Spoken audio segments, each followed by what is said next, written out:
Welcome everyone, I'm Alan T. Welcome back to the show. So I'm back here in front of the recording console that I got a couple weeks back and sharing more interesting finds inside the hard drive.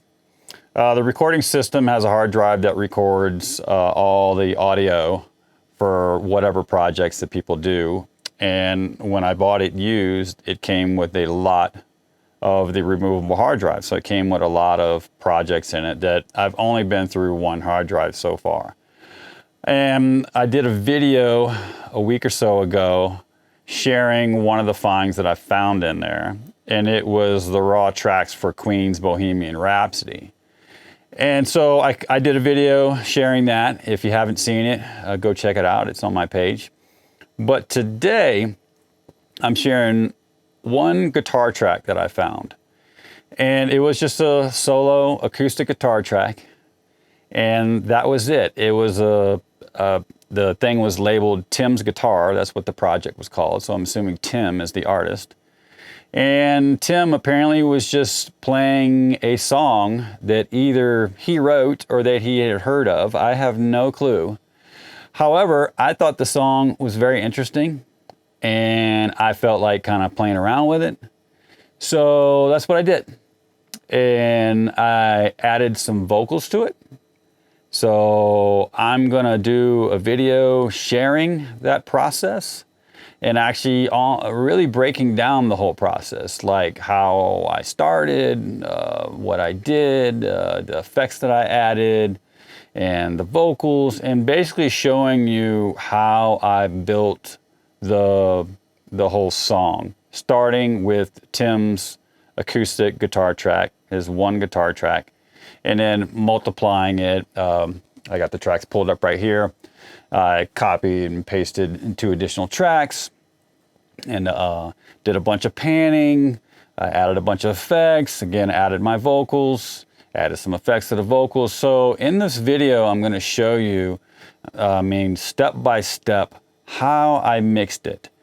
But to break down the lyrical part of it, I by no means claim to be some type of lyrical genius. It took me a little bit of playing the song back and forth to find a song structure.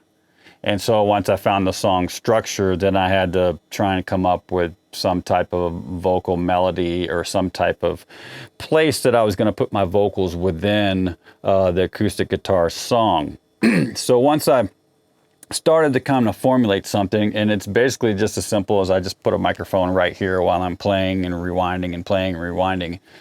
And I guess my process that has been through the band Edge Set Mary was that I find a melody and I kind of mumble things with that melody.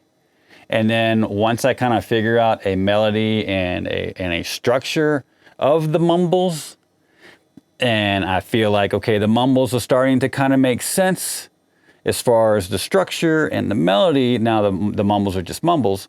And so once I kind of formulate the melody and the structure, then after that, then I just kind of sit there and start kind of, you know, popping in words and thinking of a theme and trying to figure out what it is that I want to say within these lyrics and within this song. And I really have, again, I'm not a lyrical genius. I'm not like a poet or something where I write a poem and then I write a song around it. I mainly take a song and then I try and shoehorn lyrics around it and then try and formulate some type of meaning within there. I know it's not very glamorous, but that's just the way I've always done it, and it seems to work okay. Again, you know, I'm not a professional at this. This is just a hobby, and it's something that I enjoy doing. And so that's pretty much how the vocals came about. I sat here, it took me like an hour or so. Again, I got a microphone stand, I just boom it across me, and I'm just playing and rewinding and writing down structures of how the song structurizes, and then writing down some vocal structures, and just mumbling over the top of it until I can kind of formulate something. And then, like I said, from there, then I start putting words to it, and then I try and find words that start to go together, that create a meaning. And so anyway, so I started making this song and making these lyrics, and I guess the word change came came along somehow. And so I think I'm going to call the song Change. Just as simple as that. I know it's Tim's guitar riff, and but I guess I kind of feel like I've made it my own, and I've kind of pleased with it. So I'm going to share it with you guys. So what I'm going to do now is I'm going to reset up the cameras and go into a long, in-depth explanation as far as how the song came about, and go through every step and take you along the way. I would highly suggest that if you have earbuds and headphones, to put them in, because if you're just watching on your phone, it's not going to have as much a big a dramatic effect as it will if you have earbuds or headphones on. So please put some earbuds and headphones on, and come along and enjoy the ride with me. I've certainly had a lot of fun. This video is turning out to be long. I've already done the video part. Now I'm doing the intro. I found that if I do the intro first, then I wind up sometimes coming back and redoing the intro because there's other things that I want to say. So let's get right to it. Again, put the headphones in, and I hope you guys really enjoy it. Let's see what's going to happen. All right. So what we're looking at right now to start is these 3 tracks, the guitar tracks, and this is the vocal track. But I started with the 1 track. And so what I'm going to do is I'm going to mute the other 2 tracks. And I'm also going to, I'm sorry I didn't set all this up before I got started. To jump over, I'm sorry, I'm going to have to jump over. So over to this screen, one of the very cool things about this console is that it has multiple fader banks. So it has tracks or fader banks, fader bank 1 through 24. So faders 1 through 24 are on this bank. Faders 25 through 48 are on this bank. And then the effects are on this bank, and then the masters are on this bank. So in one of the other videos, I explain kind of what the console kind of does. Tracks 1 through 24 are the tracks that come into the console, and then you can do whatever you want to them. You can EQ them, you can put compression or whatever you want to do to them. And then from there, it goes down into the Mackie HDR 2496 that records the tracks. And then once they're recorded in there, then to play them back, it sends those playback tracks back in to 25 through 48. And so this 25 through 48 is more or less where you do the mix down. And so, but the really cool thing, since it has the motorized faders and it's a computer, what I can do is, we're going to go over to this screen here, is in this fader bank section. So when I click on the faders, this little gray slot right here that says, 32, 33, 34, I don't know if you can see the mouse, the pointer. What I can do is I can actually click on one of those and hold it, and it'll open up this screen, and where I can go through and I can select any one of these channels, and I can change this one fader to that channel, to another fader if I want to, which for this purpose in this video, it's making it super awesome. So I don't have to keep clicking back and forth between the fader banks to do various things through the video to show you what I'm, like the making of this song and how this song came about. So what I wind up doing is this track here, this stayed the same. So track 29, 30, and 31, those are the guitar tracks. Channel 33 is the 1 vocal track. And that's it. There's only 4 tracks for the whole song. These other faders, these 4 right here, are from the effects bank. So the effects that I'm using, so this is effects 1, 2, 3, and 4. And then this is, I got to count backwards. It's 16, 15, 14, 13. And what I've done is I've gone here on that little thing, and I open it up, and I selected to move those faders over here. That way I don't have to keep switching back and forth to show you what I'm showing you. And then also my talkback that I'm talking through right now, that's on this channel, which is, it's channel 45, but actually it's on the input channel. It's actually input channel 10. You can see the meter going right there. I moved it to this fader bank. So over here, right there, it was channel 45, and I changed it to channel 10. That way I can mute, unmute. That's basically what I'm going to be doing here, is a lot of muting and unmuting. I'm not actually going to move the faders at all, because this is where the mix was. And so I'm just going to show you what the tracks actually sounded like in their raw form, without effects, without EQing, without anything, and build from there to where by the end, we'll basically hear the whole song the way it was mixed finally. I'll just have all the tracks unmuted. And so I'm gonna walk you through step by step on how I got to the final product and what it sounded like, and what it sounded like before, and what it sounded like at the end. So just to explain that real quick so that you kind of understand what's going on the console. Again, these are the 3 guitar tracks. This is the vocal track, the final mix. So that's where I'm mixing. And then these are the effects. So I can either put them, make them louder, make them quieter, I can mute them. So these are effects, and these are actually the effects for the guitar, and these are the effects for the one vocal track. And then this is my talkback mic. So as I don't know if you can hear, there's a humming, a whining.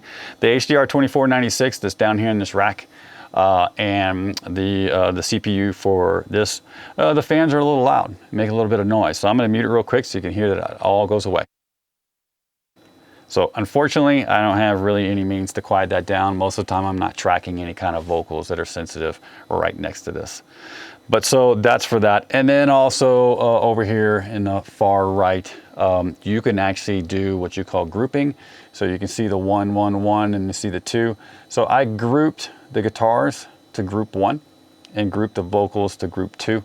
I guess I really didn't have to, because there's only one vocal track. However, it makes it a lot easier in a group, because when the effects are going, I can actually mute the guitar track and hear the vocal track with all the effects. So I don't have to go in and like mute all the effects. It's just one little mute button for the guitars, and I can hear the vocals by themselves in the same thing. Because if I use the solo button, the way I have it set up, it only solos the track itself. It doesn't solo effects and everything else. So that's a way for me to be able to hear the effects and everything for each group. If you would have like a full band, sometimes the vocals are grouped 1.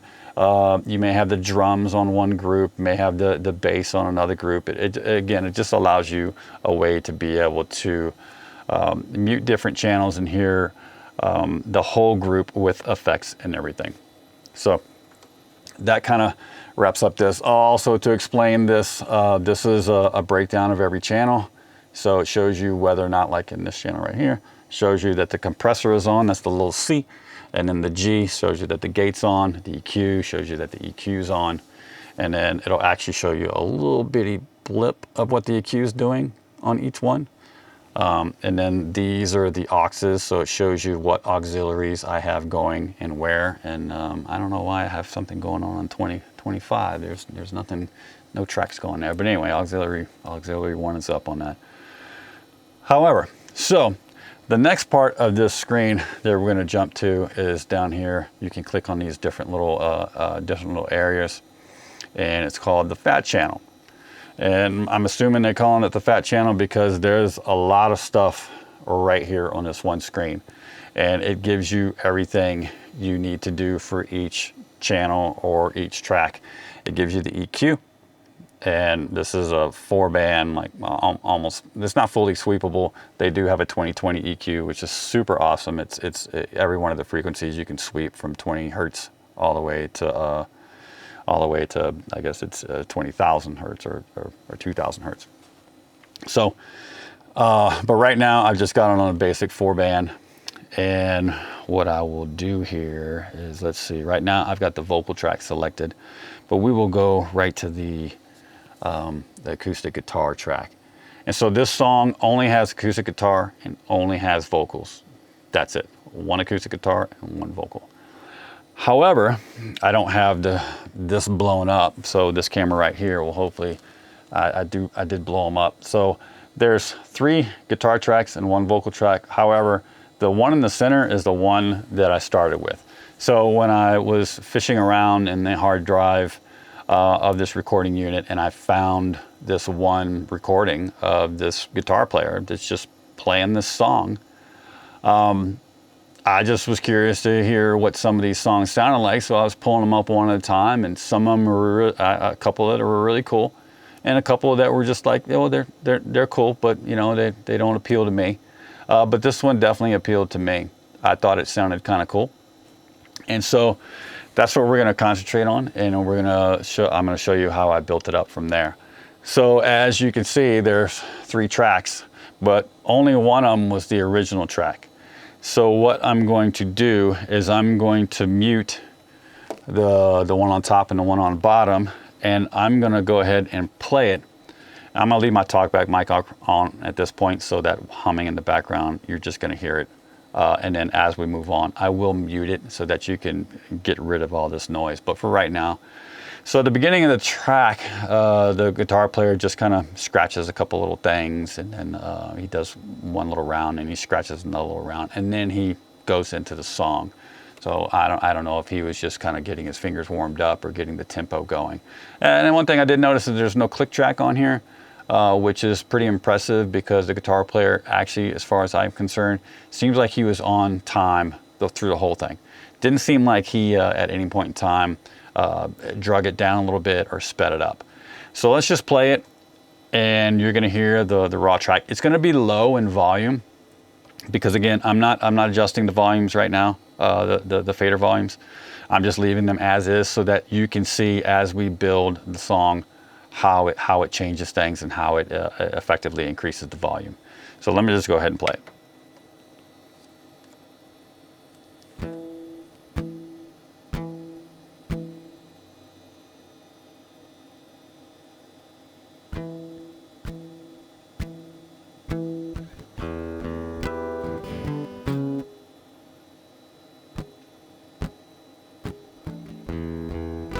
Sitting in my chair. Yep. Apologize. I had my vocal track open, and you know what? I think my talkback mic is very annoying. So I'm gonna redo that. And I think I've got everything muted like I'm supposed to. I screwed that one up, but let's just keep on going. I'm gonna mute my talkback so that you can hear the acoustic track without this background noise. Is very annoying, so let's go.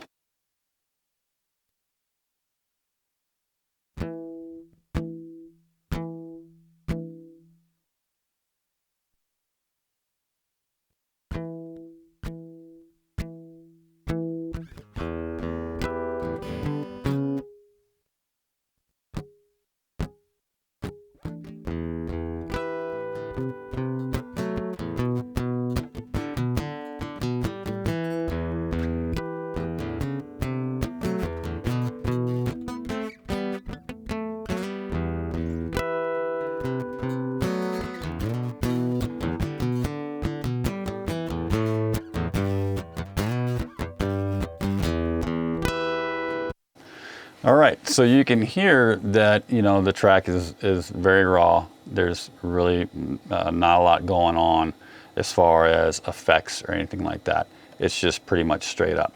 So what we're gonna do next is I'm gonna go back over here to the fat channel section and talk about what I did with the EQing.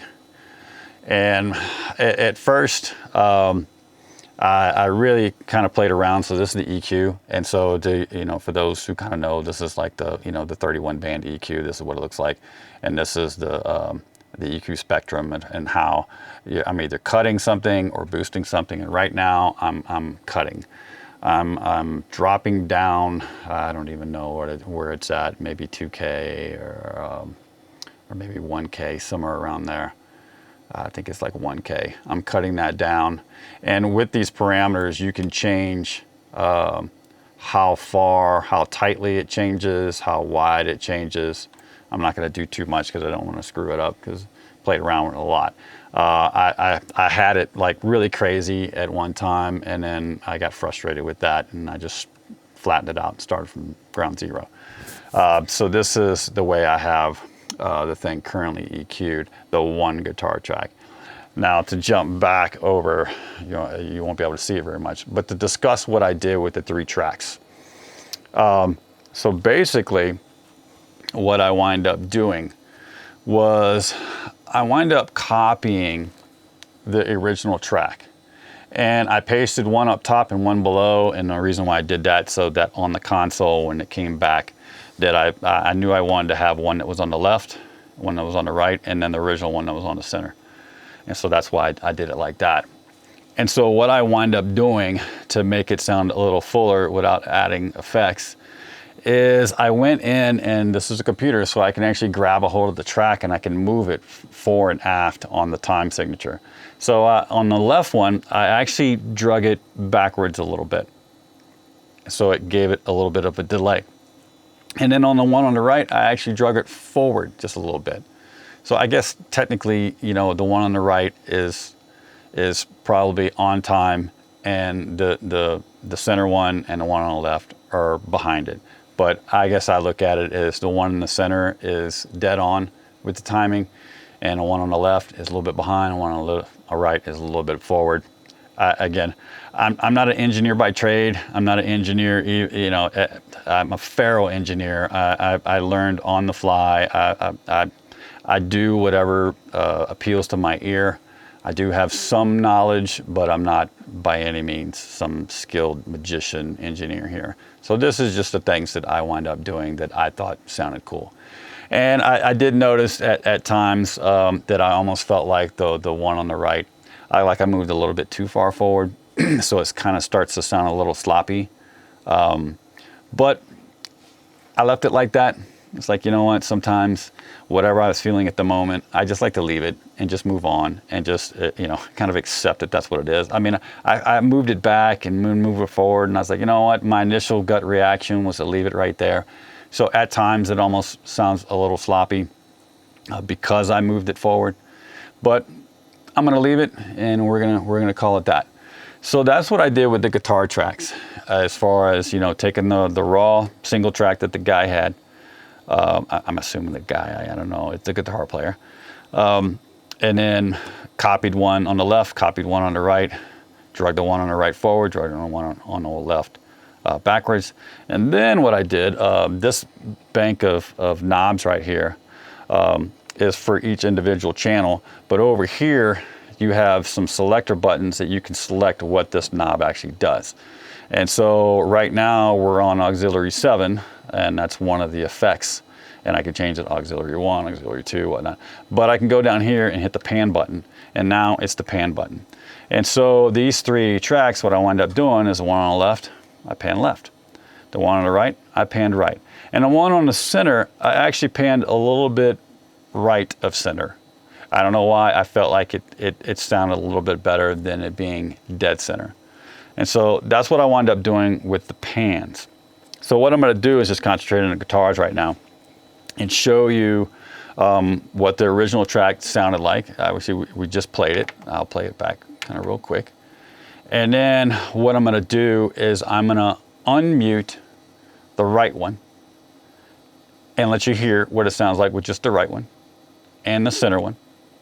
And then I'm gonna unmute the left one and let you hear what all 3 sound like, and I'm gonna just let it play. I'm also gonna mute my talk back so you don't have to hear the whining.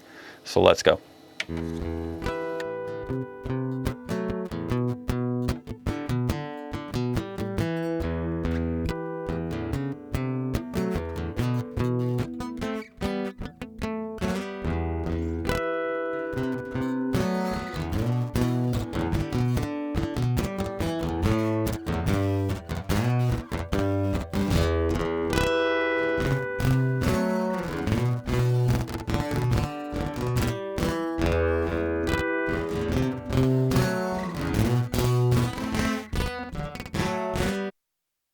All right, so there you go.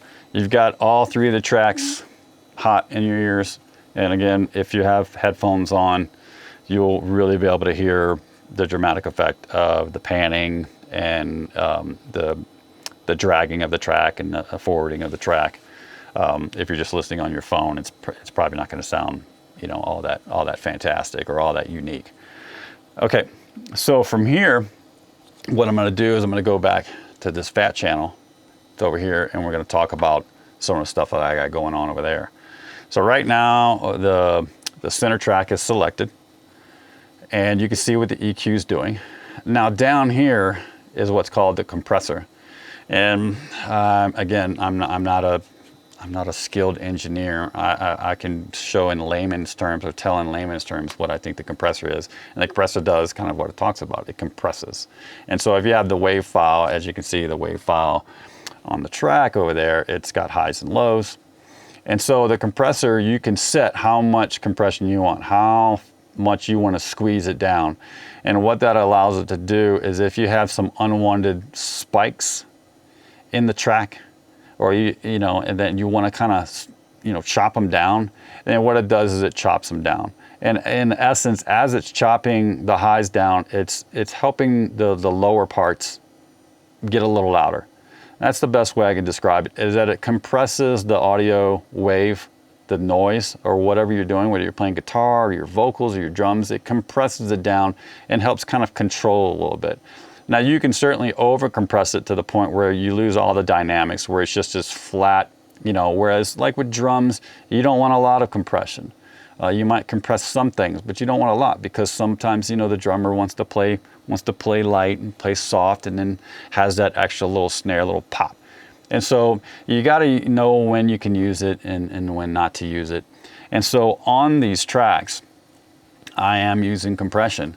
And again, the threshold is, I guess, the amount, we're going to call it, you know, I guess decibel range that it compresses. And then the ratio, I don't even know. You know, somebody else will have to explain that to you. And then the attack is how quickly it compresses, and then the release is how quickly it releases the compressor. So you can play with those different dynamics. So right now we're on the center one, and what I'm going to do is I'm going to mute all the other tracks. I'm going to keep my talkback on my microphone on at this point, because you don't really need to hear anything. You just need to see things. And so I'm going to go ahead and just play it. And you can see the meter moving, and that's telling you, or telling me, telling us, how many decibels it's compressing it. At least that's what I think. So like in the soft section, the compressor is really not moving a lot. But once the guitar player gets back into the main riff, then the compressor really kicks back in. I felt that it needed compression. And I guess it feels like I've got a lot of compression going on. Maybe I don't, because it just felt like it kind of smoothed things over. So that's why I wound up using the compressor there. And so over here is the gate, and the gate is, I don't have any gating going on the guitars. I do on the vocals, and I'll talk more about that in a minute. But the gate, the best way to describe it, it's like a gate. It's kind of like almost like a volume turn-off knob, so that if you've got unwanted noise going on, like say for instance, my talkback microphone's got this whining going on. If I wanted to kind of mute out that whining, I can actually turn the gate on, and it'll select the amount of volume that it shuts the microphone off, or shuts the signal off. I guess it's a little complicated to explain, but it more or less kind of just cuts the microphone off. It's like if I stop talking, you can set when it's going to cut the signal off, so that it'll kind of cut away all that nonsense. But gates work well on, you know, drums, you know, because if you've got 4 toms and a snare, sometimes you don't want the snare noise bleeding into the toms and vice versa. And so you would use a gate to basically shut off the signal, or shut off the microphone, when that tom or the snare is working. Like if you hit the snare, it might trigger the tom mic. And so if you have the gate set up to where it doesn't trigger the tom mic, you don't get the snare bleeding into the tom mic. It's a little complicated, but it's basically just kind of a fancy volume knob that it racks very quickly. Again, you have a threshold, so you can set the, you know, how much decibel range you want the microphone to open up on, and then the attack, it allows it to open up either quickly or kind of softly, and then the release is how soft or quickly it it releases the signal. So there's a bunch of stuff to play there. But right now with the guitars, I don't have any gating going on. And so we'll just move on from there. And then to quickly touch base over here, this is just a knob for all the auxiliaries. This is like a digital trim, so it's kind of like a volume knob, pan knob, you know, the actual slide fader. And then these, you can, when you're recording, you assign it to the, you know, the tape. And then you can also assign to, you know, left, right, you know, all kind of other stuff. But so, all right, so we got the guitars, all 3 tracks hot. Well, now what I'm going to do is I'm going to show you the vocal track. So I'm going to unmute the 2 guitar tracks. So we've got all 3 vocal tracks. Actually, no, I tell you what, I'm going to mute all of those and I'm going to unmute the vocals and just show you what the vocals are doing. And to preface, I'm not a singer at all. I'm just having a good time and having fun here. And so no judgment here, but I enjoy it. And so that's why I do it. So I'm just going to go ahead and play it so that you can hear the raw vocal track. And I'm going to mute my talkback. Sitting in my chair, wondering where the world has gone, but will it change? All right, so that's the vocal. So what I'm going to do is I'm going to select the vocal track so that we can see it up here on the Fat Channel. And this is where the gate is coming into play. And so I'm going to play the track. And the reason why I'm using the gate is I'm recording down in my basement and the basement isn't finished. And so all the utilities are down here, like the air conditioner and the water heater. And the air conditioner, the blower, the fan motor makes a lot of noise. There's actually a blower motor on the hot water heater that makes a lot of noise. And even though I shut them off, there's still a lot of noise. And of course I am recording, so the whine of this CPU unit that you're hearing right now, I actually put some foam around it to try and quieten it down. So I mean, it's not the world's best studio, but I'm just having fun. And so anyways, so that little bit of noise in the background, I didn't want that in the silent parts. And I didn't want to have to sit here and keep muting or unmuting or cropping out a bunch of stuff. So what I decided to do is to use the gate. And there's one particular spot in the track that I noticed I swallowed. And when I swallowed, when you pay attention, you can hear it. And I'm putting effects on it, and I'm just like, oh man, that's gonna sound weird to have effects for when I swallow. I mean, it's very faint. When the guitar's playing, you kind of can't hear it. However, I just wanted to kind of eliminate it. So what I'm gonna do is I'm gonna play it, and as you see this track move, right after this one lyric, if you really listen really closely, you'll hear me swallow. I'm not going to adjust the volume. It's just going to be what it is. So if you don't hear it, it's fine. But obviously I hear it. So I'm going to mute my talkback and play it. Let's go. But will it change?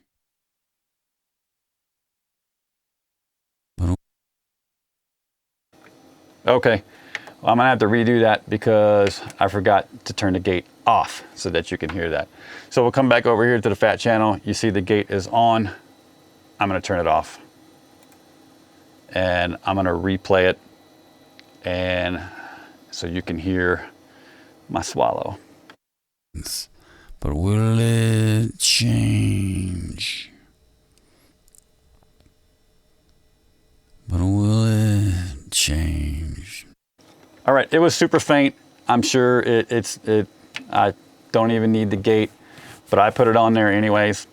And so I'm gonna put it on, and then I'm gonna play the track again and let you watch the gate in action. And you'll see in my chair when the gate turns on. Wondering where the world has gone, course, I left my talkback microphone on, so that's kind of messing things up, but that's all right. You can just at least see where the gate's, what the gate's doing and how much, decibel cut it needs before it kicks on. All right, so now that we've heard the raw vocal track and you can see the EQing, what I've got going on. I did boost the crap out of some highs. Guess I felt like it needed that. I am using compression on my vocals as well. A little compression on the vocals never hurts. And I don't really feel like I'm using a lot, and so yeah, I've got compression, I've got gate, and I've got the EQ pretty crazy. So now that we've heard all of that, we're gonna go ahead and put everything together. So I'm unmuting all three of the guitar tracks, and the vocal track is unmuted, so you're gonna hear everything in a raw form, mixed, but basically no effects. So I'm gonna mute my talkback, and let's.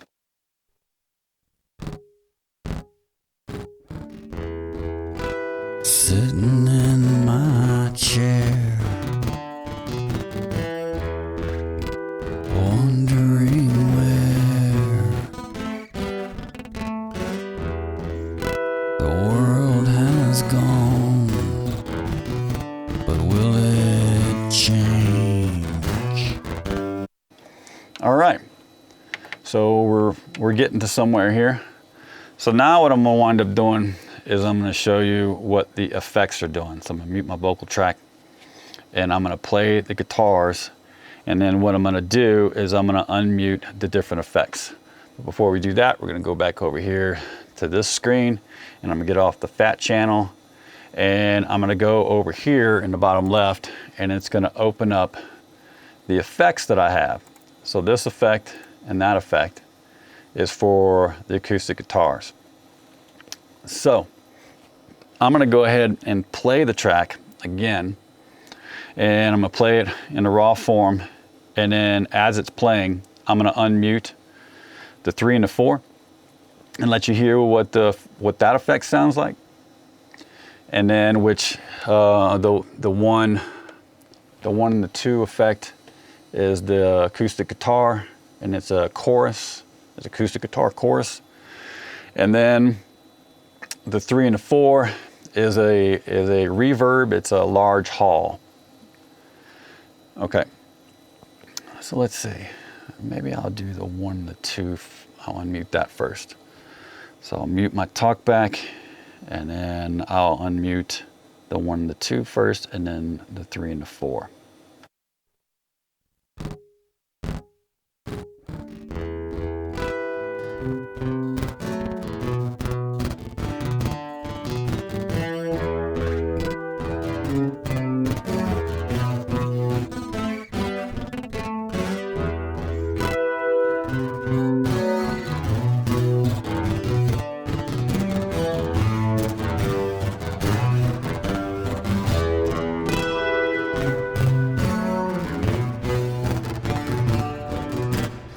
All right, so we got all the effects going now.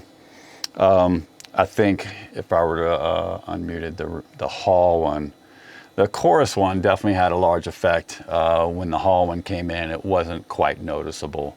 It wasn't quite as apparent if I were to solo them out, but we're just gonna go ahead and move on.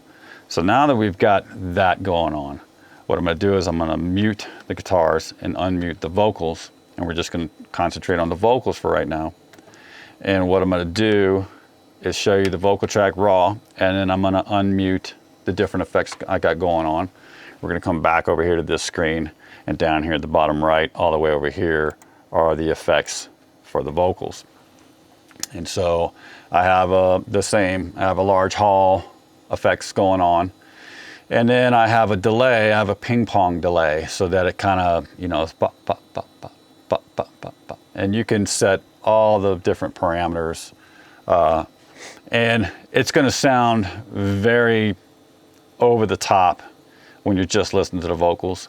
Once you put the guitars in, it's gonna fit better. But right off the bat, once I unmute all the vocals, all the vocal effects, you're gonna go, wow, that's ridiculous. That's just way too much. And you know what? It might be, but you know what? It's to my ear. That's all that matters. So that's where we're at with that. So, all right, I'm gonna go ahead and play it. You're gonna hear the raw form for maybe 1 or 2 lines, and then I'm gonna unmute one set of effects, and for 1 or 2 lines, you hear how that changes things, and I'll mute the last effect for 1 or 2 more lines. You feel how that changes things. So let's go. Sitting in my chair, wondering where the world has gone, but will it change? In every little town. All right, so now we've got all the effects going on the guitars, all the effects going on the vocals. More or less, well, that's it. That's all there is. There's really nothing else that I did other than just actually mixing the levels. So I'm gonna go ahead and unmute the guitars, and I'll just let it play for a couple lines and let you hear the whole thing in a nutshell. And I'm gonna mute the talkback. Let's go.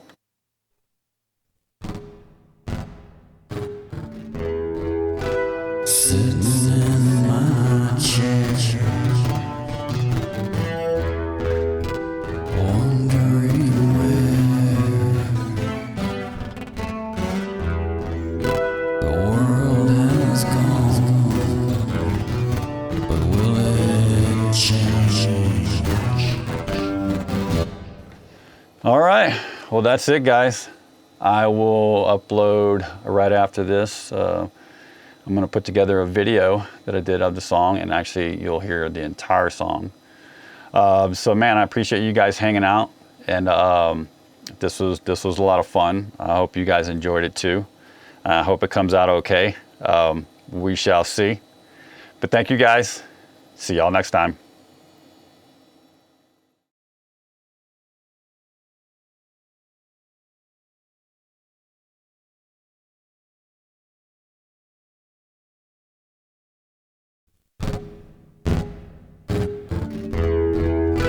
Sitting in my chair,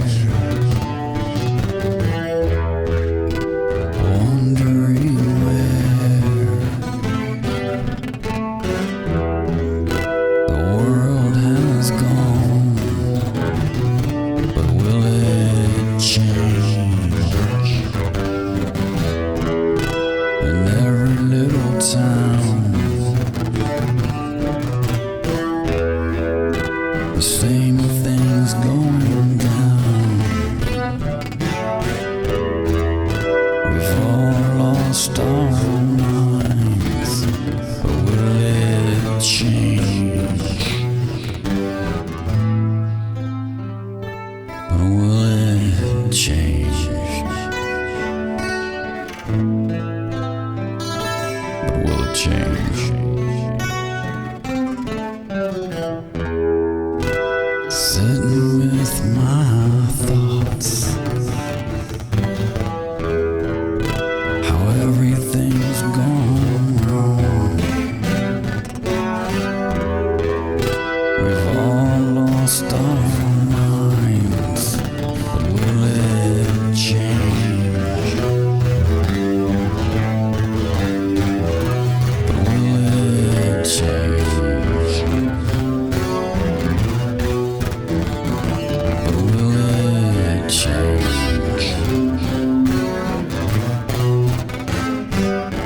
Change.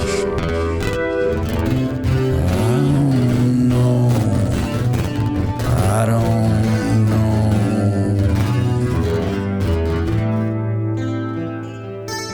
We need a change.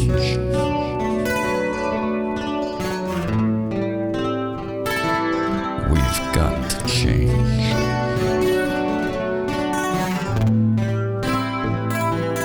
We've got to change.